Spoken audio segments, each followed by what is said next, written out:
경제학에는 아주 오래된 그리고 잔혹한 수수께끼가 하나 있습니다. 왜 신의 축복을 받은 땅은 지옥이 되고 아무것도 가진 게 없는 땅은 천국이 되었는가? 일본, 스위스, 그리고 대한민국, 이 나라들의 공통점은 무엇일까요? 자원이라고는 찾아볼 수 없는 척박한 땅, 혹은 산악지대라는 점입니다. 하지만 오늘날 이들은 세계에서 가장 부유하고 안정적인 시스템을 갖췄습니다. 반면 발을 딛는 곳마다 검은 황금인 석유가 솟구치고 강바닥에서 다이아몬드가 굴러다니는 나라들이 있습니다. 상식적으로라면 이들은 지금쯤 세계를 지배하고 있어야 합니다. 하지만 현실은 정반대입니다. 내전, 기아, 하이퍼인플레이션, 그리고 독재. 우리는 이것을 자원의 저주, The Resource Curse라고 부릅니다. 오늘 우리는 인류 역사상 가장 극적이고 충격적인 두 가지 사례를 통해 이 저주의 실체를 파헤칠 것입니다. 쇳덩으로 쌓아 올린 파라다이스에서 거지로 전락한 섬나라, 나우루, 그리고 석유라는 마약에 취해 국가 전체가 환각 상태에 빠져버린 베네수엘라. 이것은 남의 나라 이야기가 아닙니다. 이것은 돈이 노동의 가치를 압도했을 때 인간과 사회가 어떻게 무너지는지에 대한 100년의 보고서입니다. 태평양 한가운데 지도에서도 점으로조차 표시하기 힘든 작은 섬이 있습니다. 면적 21제곱킬로미터. 서울 용산구보다도 작은 이 섬나라의 이름은 나우루 공화국입니다. 지금은 잊혀진 이름이지만 1980년대 초반 이 섬은 전 세계에서 가장 미스터리한 부자들의 나라였습니다. 믿기지 않겠지만 당시 나우루의 1인당 국민소득 GDP는 3만 달러를 넘었습니다. 같은 시기 경제 대국이라던 미국이 1만 2천 달러, 일본이 1만 달러 수준이었으니 나우루 사람들이 얼마나 압도적인 부를 누렸는지 짐작조차 가지 않으실 겁니다. 도대체 이 작은 섬에 무슨 일이 있었던 걸까요? 비밀은 바로 섬을 뒤덮고 있는 새똥이었습니다. 수만 년 동안 알바트로스와 갈매기들이 이 섬에 똥을 쌌습니다. 그 배설물은 산호초의 석회질과 반응하여 인광석 쿼스비라는 희귀 자원이 되었습니다. 인광석은 최고급 비료의 핵심 원료입니다. 식량난이 심각했던 20세기, 비료는 곧 금이었습니다. 말 그대로 나우루는 섬 전체가 순도 100%의 황금 덩어리였던 셈입니다. 1968년 영국과 호주의 지배에서 벗어나 독립을 선언한 나우루는 이 막대한 부를 독차지하게 됩니다. 인구는 고작 1만 명, 돈은 문자 그대로 썩어 넘쳤습니다. 이때부터 나우루에서는 인류 역사상 유례없는 사회 실험이 시작됩니다. 일하지 않아도 먹고 살 수 있다면 인간은 어떻게 되는가? 정부는 매년 국민들에게 막대한 배당금을 현찰로 지급했습니다. 세금 0원입니다. 병원비, 학비, 수도세, 전기세, 전부 공짜입니다. 심지어 집안일 할 사람이 귀찮아지자 정부는 외국인 가정부를 고용해 모든 가정에 보급해 주었습니다. 나우루 사람들은 쇼핑을 하기 위해 비행기를 타고 하와이와 싱가포르로 날아갔습니다.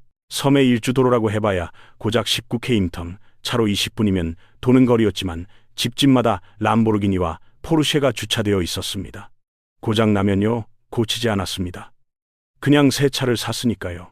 슈퍼마켓에서 거스름돈을 받지 않는 것은 미덕이었고 지폐를 휴지처럼 사용했다는 도시전설 같은 이야기들이 실제 뉴스에 보도되었습니다. 하지만 이 달콤한 파티에는 치명적인 부작용이 있었습니다. 바로 노동의 실종입니다. 아무도 일할 필요가 없었기에 아무도 일하지 않았습니다. 학교 갈 필요가 없었습니다. 공부를 안 해도 매년 수억 원이 들어오는데 왜 고생을 합니까? 어업과 농업, 조상대대로 내려오던 생존 기술은 단 한 세대 만에 완전히 끊겼습니다. 모든 식료품은 수입산 가공식품으로 대체되었습니다. 그 결과 나우루는 또 다른 세계 기록을 세우게 됩니다. 바로 세계 비만율 1위입니다. 국민의 90%가 비만, 성인 인구의 40%가 당뇨병을 앓는 기이한 나라. 풍요가 가져다준 것은 건강한 삶이 아니라 게으름과 질병이었습니다. 그리고 1990년대 예고된 파국이 찾아왔습니다. 섬을 덮고 있던 인광석이 바닥을 드러낸 것입니다. 영원할 줄 알았던 새똥 연금이 끊겼습니다. 그렇다면 그동안 벌어둔 돈은 다 어디로 갔을까요? 나우루 정부도 바보는 아니었습니다. 그들은 자원이 고갈될 것을 대비해 나우루 국부 펀드를 만들어 해외 부동산에 투자했습니다. 멜버른의 가장 높은 빌딩, 하와이의 리조트, 런던의 호텔. 문제는 그들에게 능력이 없었다는 점입니다. 돈을 쓰는 법만 알았지 불리는 법을 배운 적 없는 관료들은 사기꾼들의 완벽한 먹잇감이었습니다. 뮤지컬 레오나르도 다빈치라는 망작에 수백억을 투자해 날려먹었고 전 세계의 엉터리 사업에 투자했다가 사기를 당했습니다. 1조 원이 넘던 국고는 순식간에 증발했습니다. 자원은 고갈되었고 땅은 채굴로 인해 황폐화되어 농사조차 지을 수 없게 되었습니다. 물고기 잡는 법을 잊어버린 나우루 사람들은 굶주리기 시작했습니다. 결국 그들이 선택한 생존 방식은 국가의 존엄을 파는 것이었습니다. 나우루는 검은 돈을 세탁해주는 조세피난처가 되었고 돈을 받고 여권을 팔았습니다. 심지어 테러리스트들에게까지 여권을 팔다가 미국의 제재를 받아 은행 시스템이 마비되기도 했습니다. 최근에는 호주 정부로부터 돈을 받는 대가로 호주로 들어오는 난민들을 대신 수용하는 난민 수용소 역할을 하고 있습니다. 한때 람보르기니를 타고 섬을 누비던 지상 낙원은 이제 태평양의 거지 국가이자 국제 깡패들의 소굴로 전락했습니다. 나우루의 비극은 우리에게 묻습니다. 준비되지 않은 부가 과연 축복일까요? 아니면 스스로의 생존 능력을 거세해버리는 달콤한 독약일까요? 하지만 나우루는 예고편에 불과합니다. 지구 반대편, 나우루보다 수천 배 더 거대하고 수천 배 더 많은 자원을 가졌던 한 나라가 정확히 똑같은 길을 훨씬 더 비극적으로 걷고 있기 때문입니다. 바로 베네수엘라입니다. 나우루가 인구 1만 명의 작은 실험실이었다면 베네수엘라는 거대한 국가 단위의 붕괴를 보여주는 교과서입니다. 많은 사람들이 베네수엘라를 그저 가난한 남미 국가 중 하나로 생각합니다. 하지만 불과 40년 전 이 나라의 위상은 지금과 완전히 달랐습니다. 1970년대 베네수엘라는 남미의 사우디아라비아로 불렸습니다. 전 세계 매장량 1위, 사우디아라비아보다 더 많은 석유가 이 땅 아래 잠들어 있습니다. 오일 쇼크로 유가가 폭등하자 베네수엘라에는 감당할 수 없을 만큼의 달러가 쏟아져 들어왔습니다. 당시 베네수엘라 중산층의 별명은 다메도스 데임, 도스였습니다. 스페인어로 두 개 주세요라는 뜻입니다. 마이애미로 쇼핑을 가서 이거 얼마죠? 라고 묻는 대신 이거랑 저거 두 개 주세요. 라고 말할 정도로 돈이 넘쳐났다는 뜻입니다. 남미에서 유일하게 초음속 여객기 콩코드가 취항했던 나라, 국민소득이 스페인이나 그리스보다 높았던 나라, 그것이 바로 베네수엘라의 옛 모습입니다. 그렇다면 왜 이 모든 것이 신기루처럼 사라졌을까요? 많은 전문가들이 미국의 제재나 복지 정책을 원인으로 꼽지만 경제학적으로 가장 근본적인 원인은 따로 있습니다. 바로 네덜란드 병, 더치 디지스입니다. 이름이 참 독특하죠. 1959년 네덜란드 앞바다에서 거대한 가스전이 발견되었습니다. 국가는 떼돈을 벌었지만 이상하게도 네덜란드의 다른 기업들은 줄줄이 파산하고 실업자는 늘어났습니다. 이유는 간단했습니다. 자원을 팔아 달러가 쏟아져 들어오자 자국 화폐 가치가 급등했습니다. 그러자 네덜란드산 제품의 수출 가격이 비싸져서 경쟁력을 잃었고 반대로 수입품은 너무 싸졌습니다. 베네수엘라에서 똑같은 일이 벌어졌습니다. 석유가 돈이 되니 아무도 농사를 짓지 않았습니다. 석유가 돈이 되니 공장을 돌려 물건을 만드는 것보다 수입해 쓰는 게 훨씬 쌌습니다. 커피콩을 수출하던 농부도 옷을 만들던 공장 사장도 모두 사업을 접고 석유 산업에 매달리거나 수입업자가 되었습니다. 국가의 모든 근육이 녹아내리고 오직 석유라는 지방만 남게 된 비만 상태. 이것이 비극의 시작이었습니다. 이 불안한 구조 위에 포퓰리즘이라는 불씨가 떨어졌습니다. 1999년 집권한 후고 차베스 정부는 석유판 돈을 국민에게 돌려주겠다고 선언했습니다. 듣기에는 너무나 훌륭한 말입니다. 무상교육, 무상의료, 저가주택 보급. 국민들은 환호했습니다. 빈곤율이 일시적으로 급감했고 그는 영웅이 되었습니다. 하지만 그는 결정적인 실수를 저질렀습니다. 황금알을 낳는 거위의 배를 가른 것입니다. 석유 산업은 고도의 기술과 투자가 필요한 분야입니다. 하지만 정부는 국영 석유기업 PDVSA의 베테랑 기술자와 경영진 1만 8천 명을 해고했습니다. 이유는 단 하나, 정부에 협조적이지 않다는 것이었습니다. 그 빈자리는 기술을 전혀 모르는 정치적 충성파들, 심지어 요리사나 운전기사 출신의 낙하산 인사들로 채워졌습니다. 결과는 처참했습니다. 숙련된 기술자가 사라지자 기계는 고장났고 보수할 돈은 복지비로 다 써버려서 없었습니다. 설상가상으로 2014년 국제 유가가 폭락했습니다. 배럴당 100달러 하던 석유가 반토막이 나자 국가의 유일한 수입원이 끊겼습니다. 이때 베네수엘라의 현실이 적나라하게 드러났습니다. 농장도 공장도 이미 다 망해서 국내에서 생산할 수 있는 게 아무것도 없었습니다. 먹을거리를 수입해야 하는데 수입할 달러가 없습니다. 정부가 선택한 최악의 해결책은 돈 찍어내기였습니다. 2018년 베네수엘라의 물가 상승률은 100%, 100만%를 기록했습니다. 어제 1영원 하던 빵이 오늘 10만 원이 되는 세상. 지폐는 휴지 조각보다 가치가 없어져서 사람들은 돈으로 공예품을 만들어 관광객에게 팔았습니다. 돈을 세는 것이 불가능해서 저울에 달아서 계산했습니다.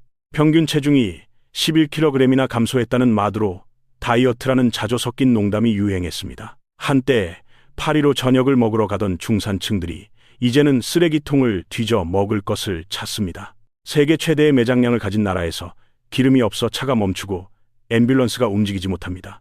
이것은 소설이 아닙니다. 지금 이 순간에도 지구 반대편에서 벌어지고 있는 현실입니다. 나우루와 베네수엘라. 두 나라의 몰락은 우리에게 소름 끼치는 교훈을 줍니다. 노동 없는 부는 재앙이다. 그리고 시스템이 없는 국가는 모래성이다. 하지만 여기서 한 가지 의문이 생깁니다. 자원이 많다고 다 망하는 걸까요? 석유가 넘쳐나는데도 망하지 않고 오히려 더 부강해진 나라가 있습니다.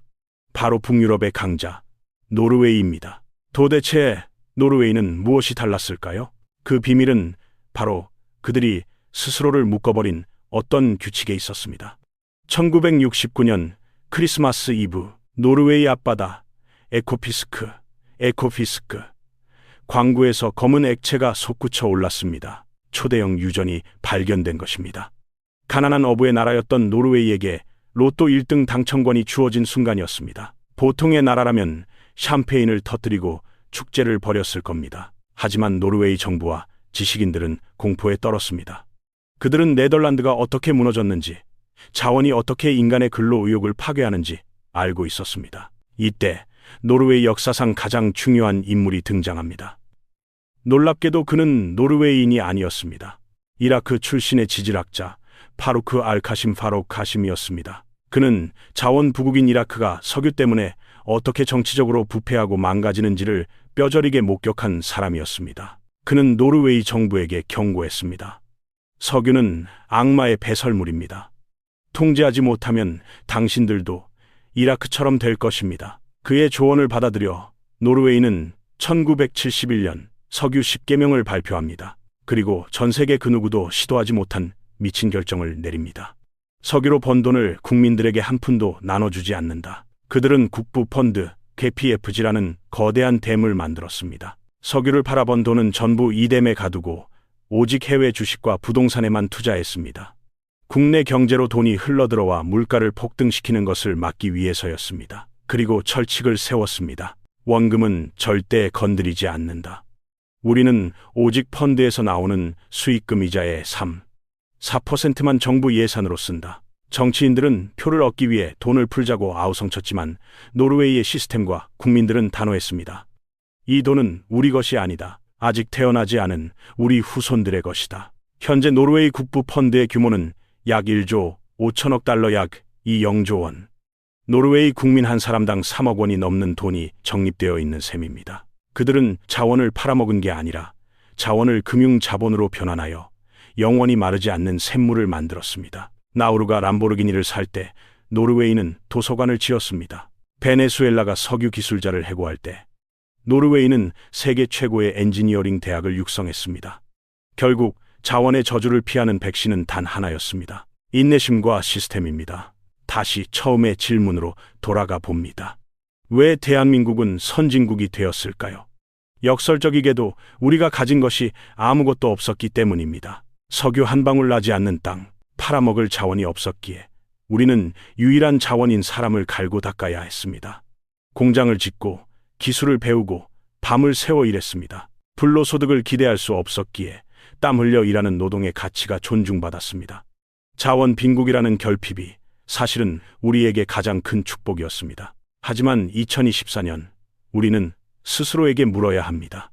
지금 우리는 그 축복을 걷어차고 나우루와 베네수엘라의 길을 기웃거리고 있지는 않습니까? 부동산 투기, 코인 대박, 영끌, 땀 흘려 일하는 것보다 한 방을 노리는 것이 더 똑똑하다고 여겨지는 세상.